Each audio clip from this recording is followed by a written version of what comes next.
देखो दोस्तों, ये वर्षवत के कुछ क्वेश्चन है जो मैं आपके लिए लाया हूँ, जो आपके हर कॉम्पिटिटिव एग्ज़ाम के लिए ज़रूरी होंगे। चलो दोस्तों, स्टार्ट करते हैं और वीडियो को लाइक और सब्सक्राइब कर लेना। पहला क्वेश्चन है, who calls Wordsworth one of the child glorious of English poetry. ये किसने कहा है वर्dsworth के लिए? ये हमारे कहा है अर्नोल्ड डीन ने। दूसरा क्वेश्चन है, हु डज ब्राउनिंग कॉल्ड वर्dsworth? मतलब ब्राउनिंग ने वर्dsworth के लिए क्या पुकारा है? A lost leader. और ये एक पोयम है वर्dsworth की। Who calls वर्dsworth मोरलनेस? मोरलनेस किसने कहा? पीबी शेली ने। तो ये क्रिटिक हैं, ये क्रिटिक ने वर्dsworth के ऊपर कुछ कमेंट किए हैं, है ना। तो ये हर एग्ज़ाम में आते हैं और हर एग्ज़ाम के लिए इम्पोर्टेंट होते हैं, इस प्रकार से इनको याद रखना। नेक्स्ट क्वेश्चन है, who point out that Wordsworth had not stayed out of the lake district and so never had the change coming across nature. Red in tooth claw, मतलब रेड इन टूथ क्लाउ किसने कहा है? तो ये lake district के लिए ऊपर comment किया है, ये हमारे अल्लूर हसन ने किया है। नेक्स्ट क्वेश्चन है, every great poet is a teacher. I wish to be consider as a teacher और एज नथिंग्स। Who said? ये किसने कहा है? ये हमारे वर्dsworth जी कह सकते हैं ऐसी बात। मतलब सभी ग्रेट जो है टीचर हैं। ये इस पॉइंट से याद रखना वर्dsworth ने क्या कमेंट किए हैं और वर्dsworth के ऊपर किसने कमेंट किए हैं। बस ये जो मेन होते हैं वो इम्पोर्टेंट होते हैं।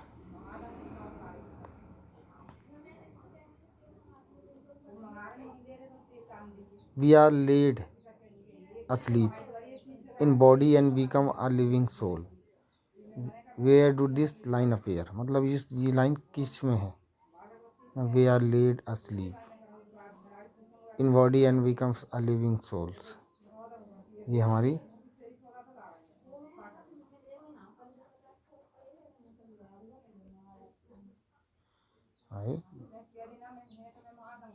टिंटन एबी की लाइन है। ये टिंटन एबी की लाइन है।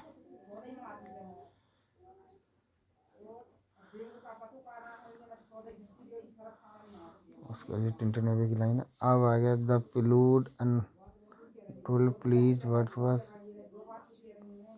The revolt the man Wordsworth poet and humanity Wordsworth the high priest of nature Wordsworth appoint this. तो ये हमारे प्रोफेसर हर्बर्ट हक्सले ने कहा है।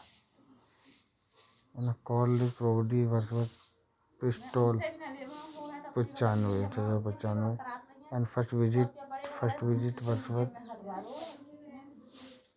Eric down. तो यह कहा 1797 में। Wordsworth best work was done between 79 and 70 1798 and after 0. He is the under the influence, मतलब किससे इन्फ्लुएंस रही है? हमारे कॉलेज से इन्फ्लुएंस रही है।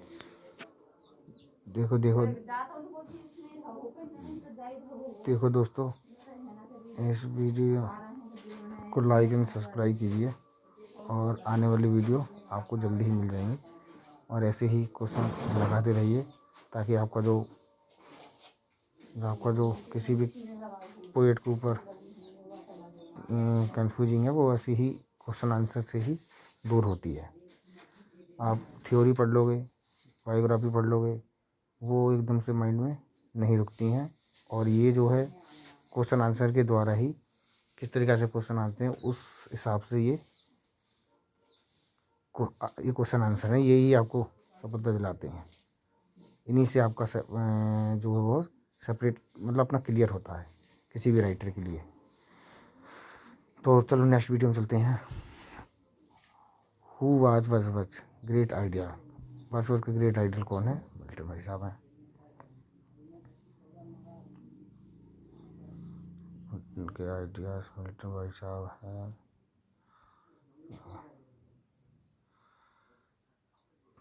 और नेक्स्ट क्वेश्चन है who call Wordsworth the historian of Wordsworthshire. ये किसने कहा? ये लोवेल ने कहा है। देखो दोस्तों, कई सारे क्रिटिक हैं जो एक साथ मतलब कमेंट करते हैं वर्ड्सवर्थ के अलग अलग, तो हम जो है थोड़ा मिक्स हो जाता है, तो किस क्रिटिक ने क्या कहा है, किस क्रिटिक ने, तो मेरी मानो अलग पेज में सभी को एक नोट कर लेना इनको, ताकि आपको जब भी एग्ज़ाम हो तो आप एक नज़र डालो या बार बार उसमें नज़र डालो, क्योंकि एक बार में तो याद होती नहीं है कि किस कन्फ्यूजिंग बढ़ जाती है कि किस क्रिटिक ने क्या कहा, किस क्रिटिक ने क्या कहा, और ऐसे ही सारे क्रिटिक एक साथ आ जाएं तो आप और कन्फ्यूज हो जाओगे। तो इस वजह से इनको किसी वर्ड से के अकॉर्डिंग या किसी के अकॉर्डिंग भी इनको याद कर लेना, और ख़ासकर लिख लेना, लिख कर और नोट्स में रहेंगे तो ज़्यादा दिक्कत वाली बात नहीं बनेगी। चलो चलते हैं नेक्स्ट क्वेश्चन मूव करते हैं।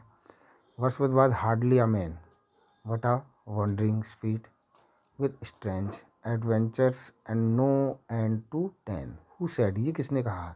ये हमारे पीबी शैली ने कहा। पीबी शैली का एक और कमेंट था वर्ड्सवर्थ ने कहा, तो इस तरीके से मिक्स हो जाते हैं। अब द हिस्टोरिकल ऑफ वर्ड्सवर्थ शायर ये अलग ने कहा, एक साथ ही अगर ये राइटर आ जाए तो कन्फ्यूजिंग बढ़ जाएगी कि लोयल ने कहा था, शैली ने कहा था, अर्नोल्ड ने कहा था कि रॉबर्ट ब्राउनिंग ने कहा था।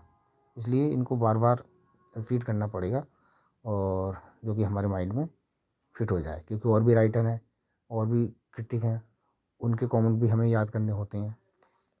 तो बस किसी भी तरीक़ा से ये राइटर से राइटर में कनेक्ट कर लीजिए, और कनेक्ट वो थ्योरी ही कराएगी किसने क्या कहा, और बार बार जब देखोगे तो कॉन्सेप्ट क्लियर होता चला जाएगा। चलो नेक्स्ट क्वेश्चन में चलते हैं। The charge of triviality the charge of triviality can be brought against the work. मतलब वर्क क्या कहते हैं, तो ये तो हमारे वर्ड्सवर्थ भई हैं। A large portions of Wordsworth work is, क्या है ये अनस्वायर है। A poet could not but be gay in such of jack company we do this line affair. देखो कोटेशन तो आती हैं, और कोटेशन हमको बस कोई ना कोई उससे बैठानी पड़ती हैं कि ये इस राइटर की हैं। खासकर पहले नंबर में तो पता होना चाहिए कि ये इस राइटर की हैं, और इस राइटर की हैं तो इस राइटर के किस वर्क की हैं, तो हमें वर्क भी पता होना चाहिए। तो मैं अभी बताऊंगा कि वर्क, राइटर और कैसे कोटेशन को आप मैनेज करोगे। फिलहाल क्वेश्चन लगाओ, लास्ट में बताऊंगा। वीडियो अंत तक देखिए, और वीडियो को सब्सक्राइब कर लीजिए, और बेल आइकन को भी लगा लीजिए, और लाइक करिए, सब्सक्राइब कीजिए, और शेयर भी कीजिए अपने दोस्तों के साथ। ठीक है, नेक्स्ट चलते हैं। We are selfish man oh raise up us of return to us again. अब देखो ये लाइन है, अब इतनी सी लाइन दे दी है, किस लाइन, किस रेफर है ये, तो दिस लाइन ऑफ एयर, मतलब किस उसमें है ये लाइन, है ना। तो ये हमारे मिल्टन में है, और ये है किसकी लाइन, ये हमारी वर्ड्सवर्थ की लाइन है। किस पोएम से? To Milton. टू मिल्टन का अनदर टाइटल है लंदन, लंदन 1802, ये अनदर टाइटल है। तो ये हमें याद करनी है। पहले हमें लंदन 82 हमें पता होना चाहिए कि वर्ड्सवर्थ का है। वर्ड्सवर्थ की हैं तो वर्ड्सवर्थ की किस पोएम से हैं, इस तरीक़ा से। लिखा I we hold in the what I was once. अब इसमें पोएम नहीं पूछी, डायरेक्ट राइटर पूछा है वर्ड्सवर्थ, है ना। कुछ ऐसे होते हैं जो राइटर पूछते हैं किस, और कहीं कोटेशन ऐसी होती हैं जो वर्क से पूछी जाती हैं, तो बस इन्हीं को ध्यान में रखना है।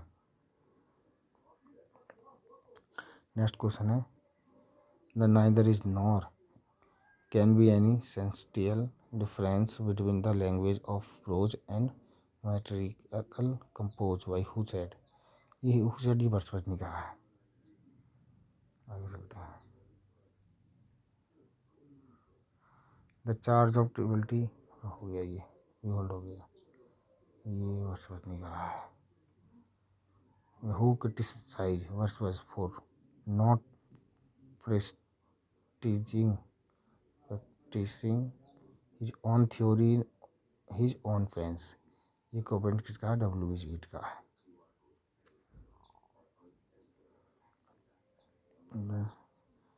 Classicism is health and romanticism is disease.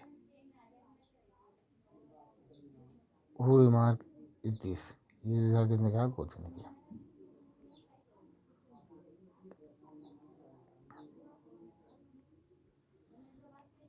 ठीक है दोस्तों, अब मैं आपको बताता हूँ कि किस तरीक़ा से आपको वो बनाना है, नोट्स कैसे बनानी है। सबसे पहले नंबर में राइटर मतलब पोएट, सबसे पहले नंबर में पोएट, उसकी बायोग्राफी पूरी बायोग्राफी। उसके बाद हो गए वर्क, वर्क की पूरी डिटेल, पूरी डिटेल वर्क की, एक एक पॉइंट, किस वर्क है, कैसा वर्क है, किस तरीक़ा से वर्क है, राज किस वर्क में लिखा हुआ। उसके बाद वर्क ही करने हैं, वर्क वर्क केवल वर्क के नाम और डेट, और कुछ नहीं, कोई डिटेल नहीं। डिटेल हमने यहाँ भर दी है ना। यहाँ केवल वर्क वन लाइन, तो ये वर्क इसका है और स्टेट में है। उसके बाद आ जाएंगे ये लाइन कोटेशन, है ना। अब कोटेशन होंगी तो अलग पेज में, तो वो कोटेशन अलग है, ये इस पोएम की है, ये इस पोएम की, ये इस पोएम की, ये इस पोएम की, ध्यान देगी। उसके बाद जो आ जाएंगे क्रिटिक, जो भी कमेंट किए हैं वर्षवत ने किए हैं या वर्षवत के ऊपर किसने किए हैं, ये हो जाएंगे। तो 1 2 3 4 5 अवार्ड इसी में आ जाएंगे, बायोग्राफी में सारी चीज़ बायोग्राफी में आ जाएगी। उसके बाद वर्क की डिटेल आ जाएगी जो भी है ना, वो ताकि याद रहे।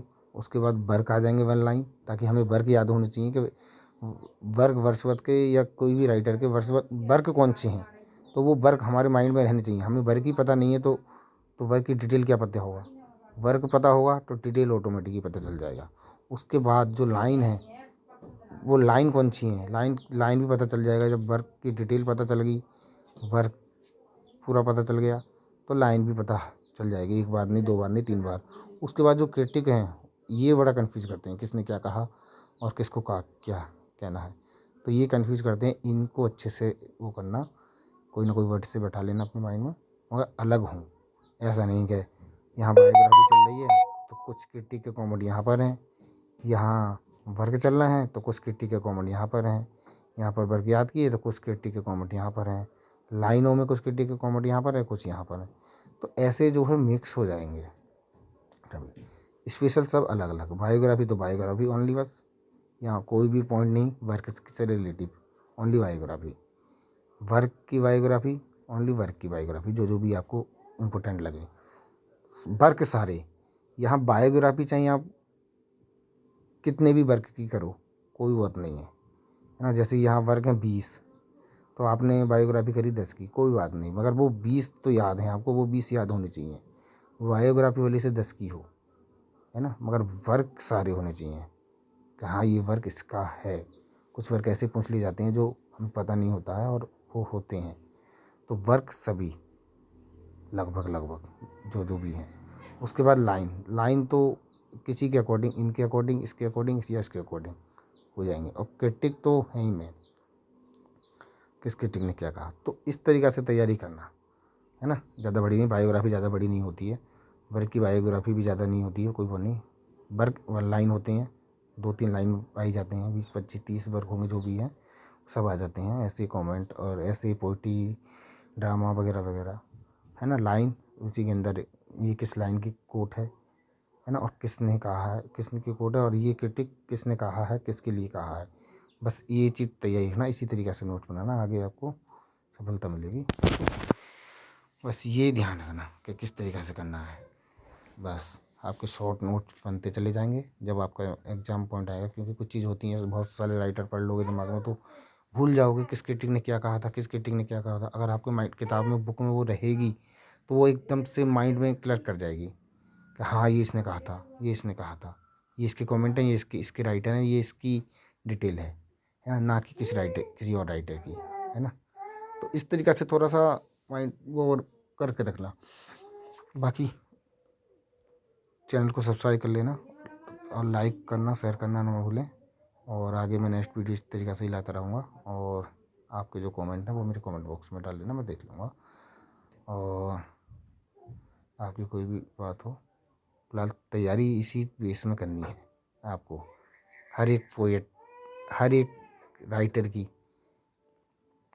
कुछ मेन पॉइंट लिखानी है। पूरी डिटेल पढ़ने बैठ जाओ तो बहुत सारी थ्योरी है इनकी।